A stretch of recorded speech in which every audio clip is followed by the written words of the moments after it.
आज की वीडियो उन भाइयों के लिए जो वासना में जाने के बाद उदास हो जाते हैं। आपके शब्दों में कहूँ तो सिर्फ विनाश करके उदास हो जाते हैं। लेकिन मैं तो सभी वासनाओं के बारे में बोल रहा हूँ, लेकिन आप सिर्फ एक पॉइंट को लेकर पकड़ रहे हैं कि विनाश करके आप उदास हो जाते हैं। तो मैं आपसे एक सवाल पूछना चाहता हूँ। आप जब किसी रास्ते से गुजरते हो, आपके घर के बाहर जो रास्ता है, या आप जब स्कूल या कॉलेज या कहीं जाते हो, तो वो रास्ता जिस पर आप डेली गुजरते हो, उस रास्ते पर आपने कभी ना कभी ठोकर जरूर खाई होगी। बचपन में आप बहुत बार गिरे होंगे। जो रास्ते में बैरियर बने होते हैं, जिन्हें बैरियर या ब्रेकर जो बोलते हैं, वो बने होते हैं, उन पर न जाने आप कितनी बार गिरे होंगे। कितनी बार उन्हीं रास्तों के गड्ढों में आप गिरे होंगे। क्या आप गिरे हैं? गिरे हैं तो नीचे जरूर बताना। तो आप जब गिरते थे तो आप ये स्वीकार भी करते थे कि आपका ध्यान नहीं रहा या आपसे गलती हो गई। जाहिर सी बात है, गलती हो गई। आपको ये पता था और मानते थे कि अगली बार से ध्यान रखूंगा, अगली बार से सीखूंगा।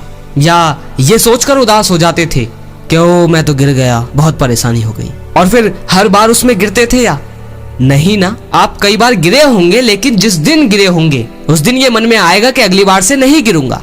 और आज वो दिन आ चुका है जब आप उस रास्ते से गुजरते तो हो, लेकिन आप आज आंख बंद करके भी अपने उस रास्ते से गुजर जाते हो और आपको पता भी नहीं चलता कि आप कब बैरियर से पार निकल गए, क्योंकि आपको अब अनुभव हो चुका है। आपने उस गिरने से सीखा और आज आप आंखें बंद करके भी उस रास्ते पर चल सकते हो, चाहे वहां कितने भी गड्ढे हो, कितने भी खंबे गड़े हो या कितने भी बैरियर हो। क्या ये बात सच नहीं है? अगर सच नहीं है तो कमेंट में बताओ, और सच है तो भी कमेंट में बताओ। अब आप लोग ये सोच सकते हो कि पवन भाई, इससे हमारी वासना में क्या इंप्रूव आएगा।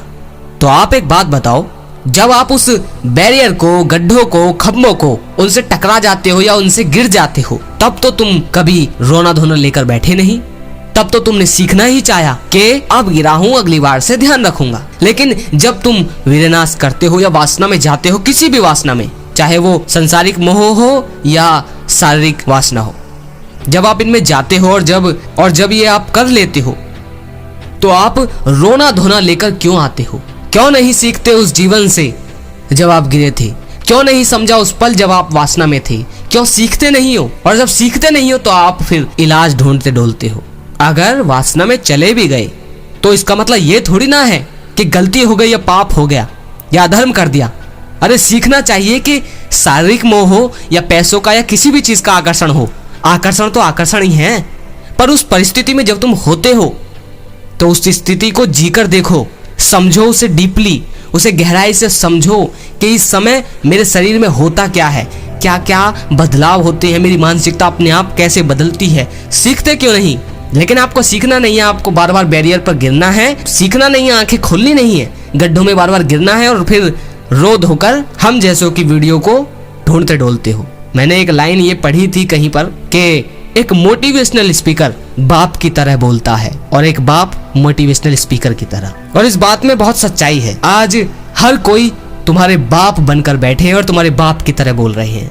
आप हम जैसे लोगों से तो सीखना चाहते हो, लेकिन जो सबके बाप हैं, जो कृष्ण हैं, उनकी भागवत गीता, जो कबीर हैं, जो संत हैं, जो ऊंचे स्थान के लोग हैं, उनसे आप सीखना नहीं चाहते। अगर भागवत गीता का रिव्यू कोई बड़े से बड़ा मोटिवेशनल स्पीकर या रईस इंसान कर दे तो आप भी भागवत गीता पढ़ना शुरू कर दोगे, क्योंकि भाई किसी ऊंचे इंसान ने पढ़ी है। लेकिन खुद ये निष्कर्ष नहीं निकालोगे कि अगर कोई कबीर को नहीं सुन रहा तो क्या कबीर गलत है? क्या उन्होंने जीवन को जीना नहीं बताया? क्या उन्होंने वासना से मुक्ति के लिए तुम्हें राज नहीं बताए, सूत्र नहीं बताए? तुम्हें वीडियो में जो शख्स बता रहा है उनकी बातें बड़ी समझ में आ जाती है, और कुछ खास समझ में तो आती नहीं, क्योंकि जब तक तुम कृष्ण के पास पहुंचोगे नहीं तो तुम्हें ये बात समझ में कैसे आएगी? और समझ में भी तभी आएगी जब ठोकर को देख पाओगे कि मेरे ठोकर लगी और कैसे कैसे लगी।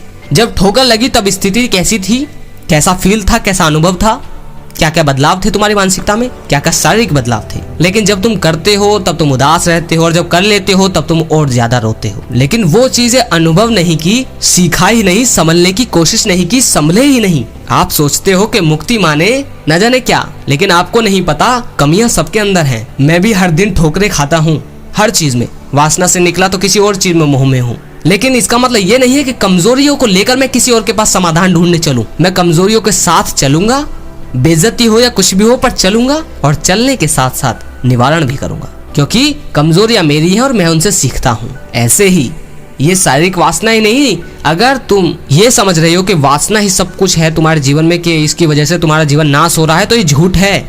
अगर कोई तुम्हारा उस अंग को ही काट दे, उस केमिकल को ही डिफ्यूज कर दे, तो आप ये देखोगे कि अब आपके जीवन में और बड़ी दुखदाई स्थिति आ गई है। अभी तो जवान हो तो इसीलिए हार्मोन्स उछल रहे हैं, लेकिन दिक्कत सिर्फ वासना में नहीं है, पूरे जीवन में दिक्कत है। तुमने पूरे जीवन से ही सीखना नहीं चाहा, इसीलिए आज ये छोटी मोटी बीमारियां तुम्हें पकड़ रही हैं और आज तुम अलग अलग वीडियो के चक्कर में पड़ रहे हो। ठोकर तुम्हें लगी है, बैरियर तुम्हारे रास्तों में है और उस रास्ते से तुम्हें गुजरना है, क्योंकि सबकी गलियों के रास्ते अलग अलग हैं। गलियों से मेरा आशय ये है कि जीवन। तो जब तुम वासना की स्थिति में हो या कोई सी भी स्थिति में, तो उसे जियो, उसे समझो, कैसे शारीरिक बदलाव है, क्या क्या दिक्कतें होती है, ना कि रोना धोना लेकर बैठ जाओ। अगर यहाँ तक बात समझ में आई है तो बहुत अच्छी बात है। आगे से कभी ये दिक्कत आए तो उदास होने की जरूरत नहीं है, जैसे हर यूट्यूब चैनल के नीचे इस तरह की कमेंट आती हैं। नहीं, तुम उनमें से मत बनो, सीखो और सीखना ही पड़ेगा। मैं ये नहीं कहूंगा कि एक दिन जरूर जीतोगे, मैं ये कहूंगा कि हर दिन गिरोगे और गिरते ही रहोगे, क्योंकि हम भी आज तक गिर रहे हैं। वासना से निकलोगे तो किसी और मोह में गिरोगे, उस मोह से निकलोगे तो संसारिक झंझटों में गिरोगे, पर गिरते ही रहोगे। पर इसका मतलब ये नहीं है कि रोना धोना लेकर बैठ जाओ और कहो कि मुझ में कमजोरियां हैं। कमजोरियां सब में हैं, होनी ही पड़ेगी, इनका निवारण ऐसे नहीं होता। जीवन निकल जाएगा फिर भी कमियां खत्म नहीं होती। पर अगर निवारण भी ना करोगे, सीखोगे भी नहीं, रोना धोना लेकर बैठोगे, तो समझ लो तुम कायर हो। जो भाई समझदार है उनके लिए इतना काफी है, आगे वो खुद जानते हैं उन्हें करना क्या है। तो शुरू हो जाओ। अगर लगे शेयर करने लायक तो शेयर जरूर कीजिए, और जो भाई शेयर करते हैं उनका बहुत बहुत आभारी हूं, और शेयर किया कीजिए। अगली वीडियो में फिर मिलते हैं। जय श्री कृष्णा।